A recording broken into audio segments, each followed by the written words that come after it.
So at the end of class last time, I promised that I would go back and add one more question to this, but I wasn't going to make you go back and do the problem. It's not that important, but it's an interesting application, and I thought it would be kind of interesting for you to see it. So we'll take a look at that first. Look at this.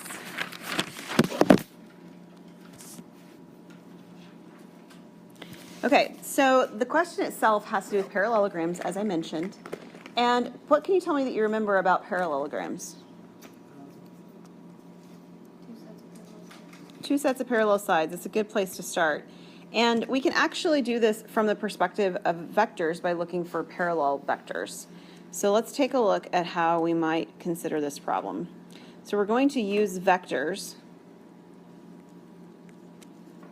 to show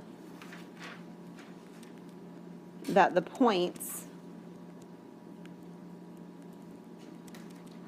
form the vertices of a parallelogram.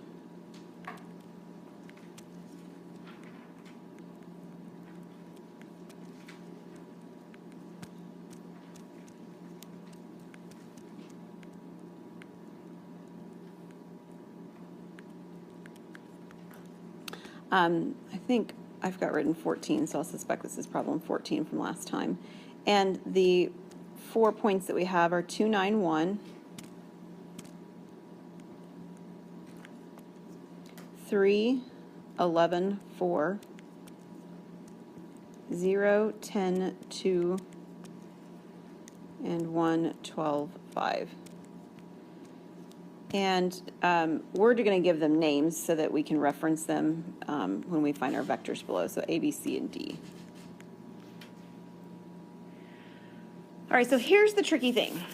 In 2 dimensions, you know how to connect 4 points to create a parallelogram. So if somebody gives you these 4 points, that was terrible, let's go with that one, you're not doing this, right? Like you know because you can see it visually.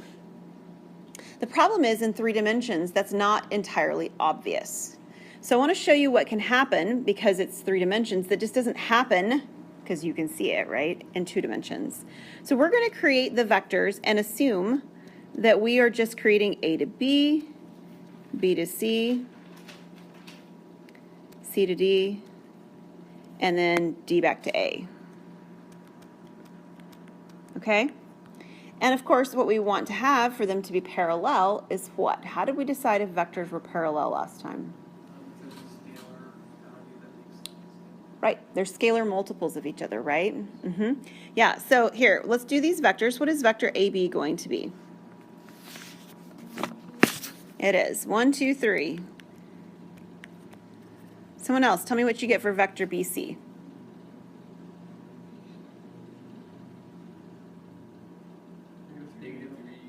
Okay, go Ethan. We'll get your... -3, -1, and -2. Sounds good. Chris, would you like to do the third one, CD? It is 1, 2, 3. That's kind of cool because now we know there are, in fact, at least 2 parallel vectors, right? And then our last one, DA, is what?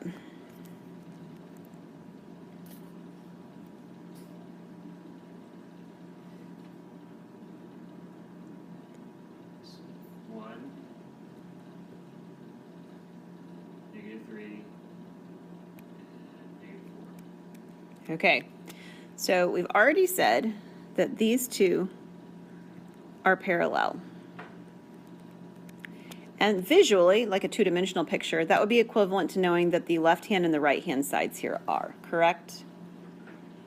But I need to know whether or not the other 2 are, and the 2 that I've chosen right now, I mean, I don't know that they cross over each other per se, right? But I know that at least they're not parallel right now, right? Because they're not scalar multiples of each other. But the problem is, of course, if you imagined that this was A, B, C, and D, and those were the vectors I found, and I've drawn something that's arbitrary, I realize, but maybe the parallelogram isn't ABCD, maybe it's ABDC, right?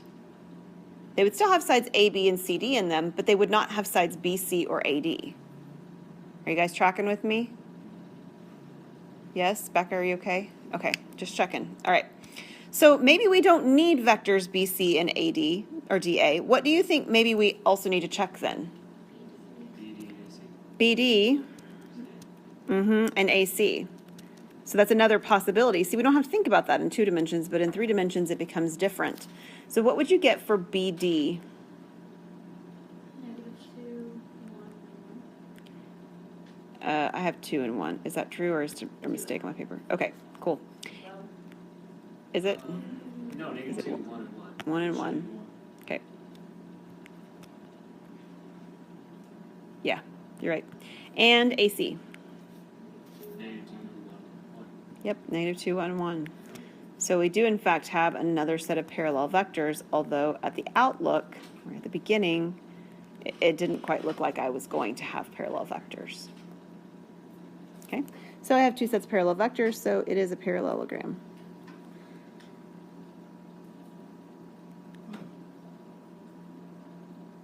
It might be interesting for you to also note, although we know we have parallelogram because the sides are parallel, we also know we have parallelogram because we have 2 sets of equivalent vectors, right? So the lengths are the same, the magnitudes are the same. David?